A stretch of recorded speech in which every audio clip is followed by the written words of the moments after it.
జగన్మోహన్ రెడ్డి గారు ఒకటి అనిపించింది నాకు. రాష్ట్రంలో రౌడీలారా నా వెనక నడవండి, మీకు నాయకత్వం వహిస్తాను అన్నట్టుగా ఉంది ఆయన ఇవాళ పెట్టినటువంటి ప్రెస్ మీట్ గాని, మొన్న చేసినటువంటి పర్యటనలు గాని. బహుశా దీనికి మూల సిద్ధాంతం జగన్మోహన్ రెడ్డి గారు ఎప్పుడు కూడా భయపెట్టి రాజ్యం చేయాలి అనేటువంటి సిద్ధాంతాన్ని నమ్ముకున్న వ్యక్తి. ఆయన అధికారంలో ఉన్నప్పుడు పోలీసు వ్యవస్థను ఉపయోగపెట్టి భయపెట్టాడు. హౌస్ అరెస్ట్లు అన్నారు, గేట్లకు తాళాలు అన్నారు, అడుగు బయటకు పెట్టేటువంటి పరిస్థితి లేదు. ఉద్యోగులు కావచ్చు, ప్రతిపక్షాలు కావచ్చు, పార్టీలు కావచ్చు, రాష్ట్రంలో 5 ఏళ్ళు ఏం నడిచిందో చూసాం. అధికారం పోయిన తర్వాత ఇప్పుడు మళ్ళీ తనంటే భయం పోతోంది కాబట్టి రాష్ట్రంలో ఉన్న రౌడీలందరినీ సమీకరించేటువంటి ప్రయత్నం చేస్తున్నాడు. రౌడీలారా నా వెనక నడవండి, నేను మీకుంటాను నాయకుడిగాను అన్నటువంటిది. ఇది చూస్తే బహుశా నాకు చాణక్యుడు చెప్పినటువంటి ఒక సిద్ధాంతం గుర్తుకొస్తుంది. దాన్ని ఏమన్నా జగన్మోహన్ రెడ్డి గారు నమ్ముకుంటున్నాడేమో.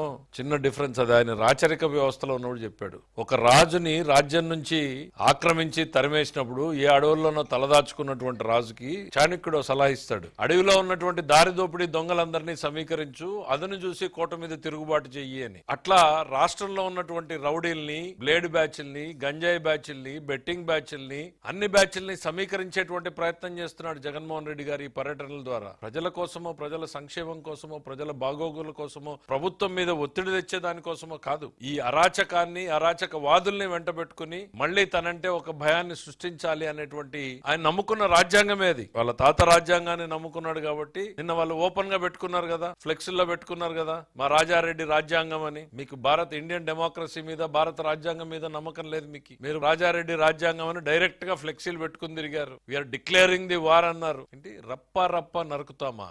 ఈ సినిమా కాదయ్యా జగన్మోహన్ రెడ్డి గారి, సినిమా కాదు, డెమోక్రసీ. భాషా భావం, మీ మనసులో ఏ రకమైన ఆలోచనలు ఉన్నాయనేది బయటపడతా ఉంది. కరెక్ట్ గా సంవత్సరం కూడా అలా ప్రజాస్వామ్యంలో అరాచక పాలనని రప్ప రప్ప నరికేసి ప్రజలు. అది ఆ వర్డ్ కరెక్ట్ డెఫినేషన్ ఏమైనా తెలిస్తే అది